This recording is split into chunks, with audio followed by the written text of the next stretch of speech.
it rained all through our house. The existing house, the addition, it rained everywhere. It was the middle of the night and rain is coming down out of the lighting cans in our bedroom.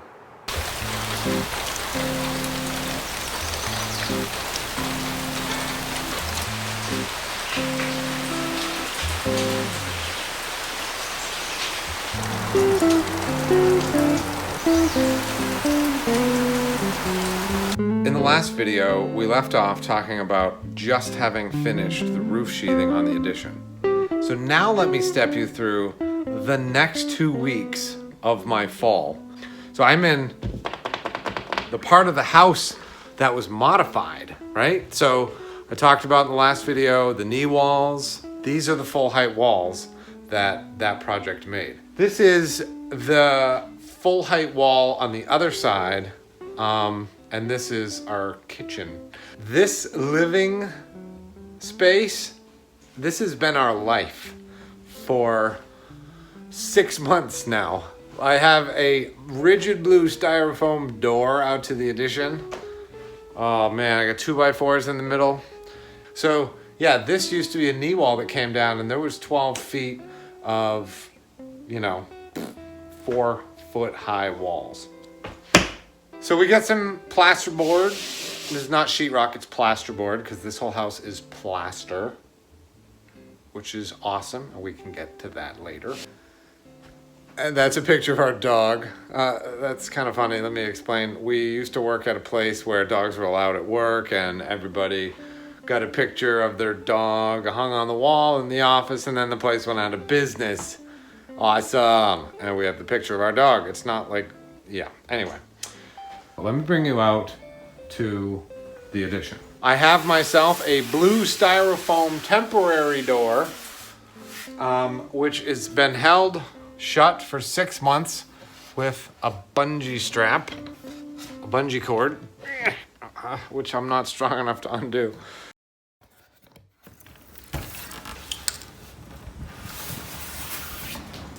Here we have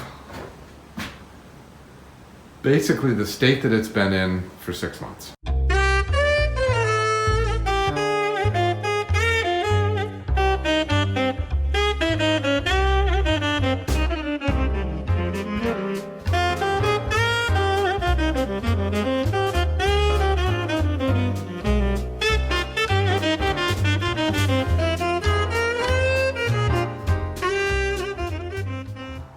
All right, so let me step you through the last 2 weeks of the fall. So I go back to work and there's lots of holes and there still are lots of holes. Like that up there, that triangle is not filled in with any sheathing or anything. It's just an open hole. And there were lots of those when I went back to work. And so if we go up here into the loft area, some of the work I did was to build this end wall just to plug in the hole. And then also to cover the side walls in sheathing so that it was closed to the weather. I did the same thing on the other end and basically plugged this all in, not only to the outside, but also put that Advantech in between here and the attic of the existing house. And then I've just got some pieces of plywood laying on the floor here. But that's basically the loft area. So I'd gotten all that stuff buttoned up. I was feeling pretty good.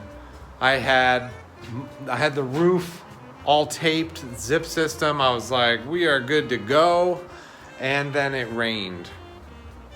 And it rained, this is not like a pouring crazy, we've never seen some, this was just some rain.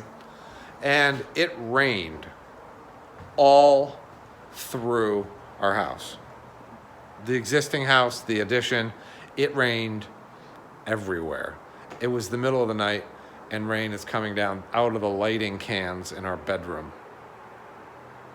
It was just mind-boggling. Like I woke up and I'm like, what the heck am I gonna do? Like, nothing. I could literally just go back to bed with like rain dripping on me as I was sleeping. That's what I did. I just went back to bed because I could not do anything. I was just like, well, when the rain stops, I guess I'll have to figure it out. And so I went up to the roof and I was just like, I had this conversation with the Zip system. I was like, Zip, buddy, what happened? You had one job. You didn't do it. And like, I can show you some, there's some zip on the outside of this here.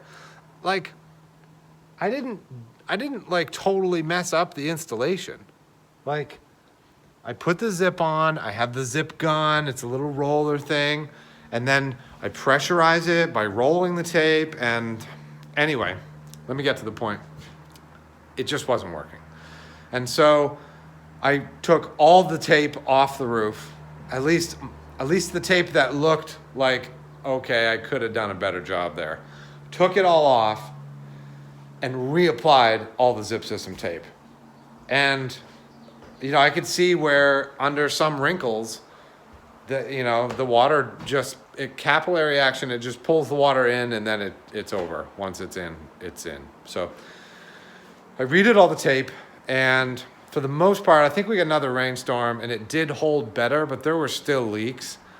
And I was not feeling confident about making it 6 months through snow sitting up there and getting warm and melting and freezing and like, no way. My buddy actually suggested that I use some pool cover and cover the entire roof in pool covers. You can't even lift it by myself. And I hoisted it up there with the bucket truck, set it on the peak, and then just like got out of the bucket and just kicked it and had it unroll and then muscled it around. And obviously you can see this roof is covered with a tarp. This tarp is actually made up of 2 pool covers, one 36 by 70 feet long, and the other one is a shorter, like 18 by 30. It really did save the day. This has made a completely waterproof structure for the duration of this winter. But this gives you a good overview of what the roof lines look like. This here is the 10-foot jut out section. Hi. And that's a gable end that ties into that roof right at the seam. This little upper section here, as you can see, is styled just like the garage. So here you can see the garage, the pitch of the garage roof and how it's a monitor style building. I really like tying the 2 structures together. And then this section over here, let me actually swing you over there. This is the existing house. This is where that roof ended, and then it stepped down to a regular Cape style knee wall. This section here used to be the existing house. I removed it and put it back on at that height. And then, that loft roof basically marks the beginning of the addition. Now would be a good time to point out, this bucket truck is parked way the hell down there, and I'm able to like sit here comfortably suspended over the roof. Like, this thing is unbelievable. All right, well that's the outside tour.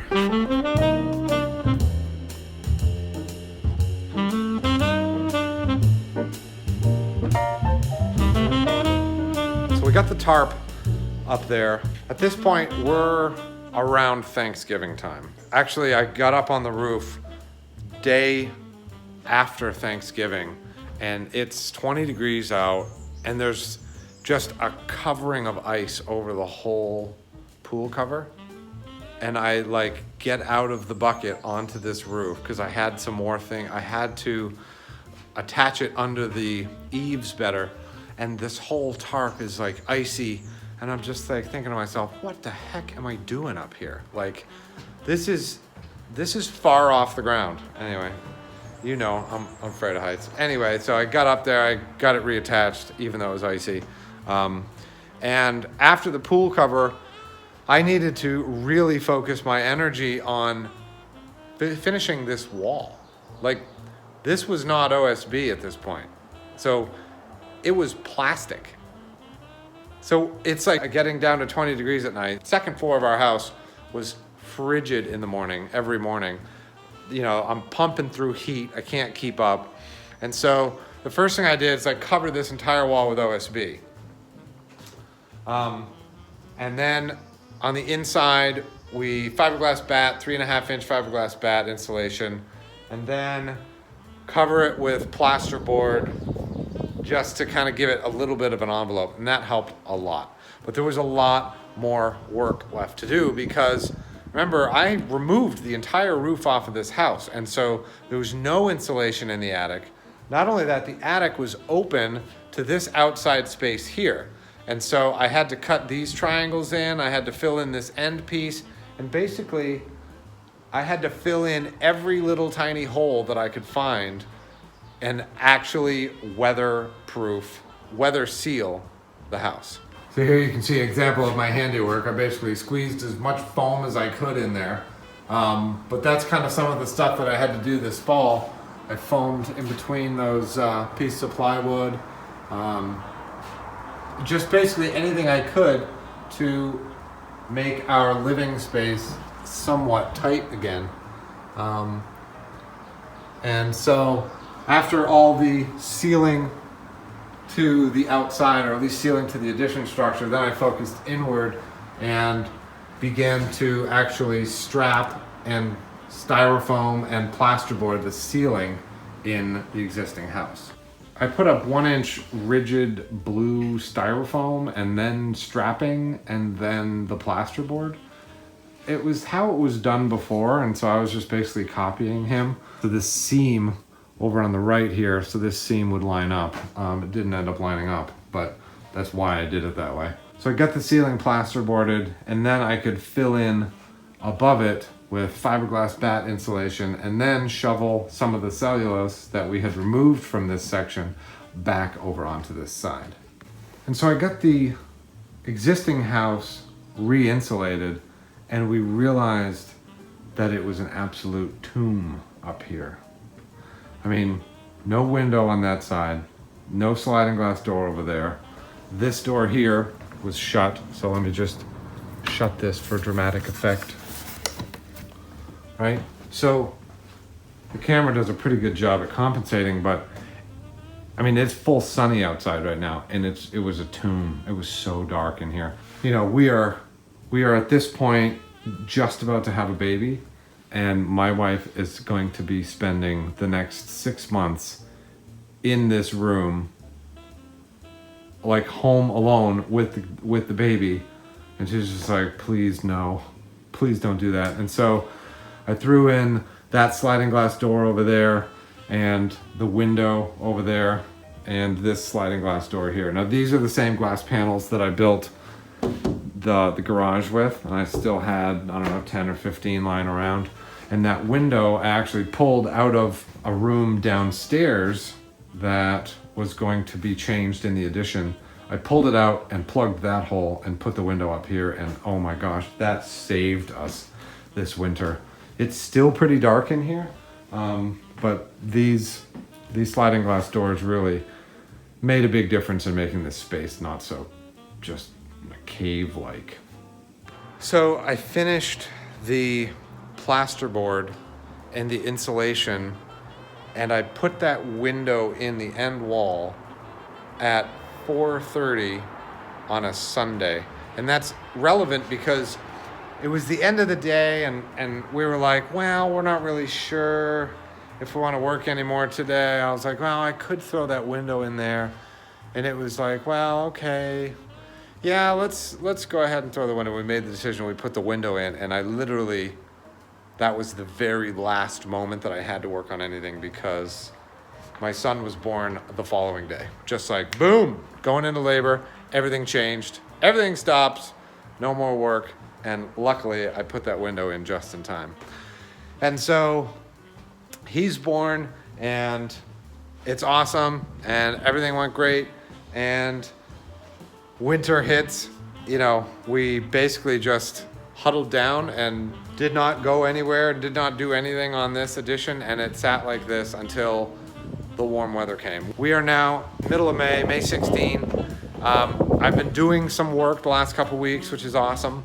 And I've been taking video, and I plan to take more video. So look forward to those in the coming weeks. And yeah, thanks for watching.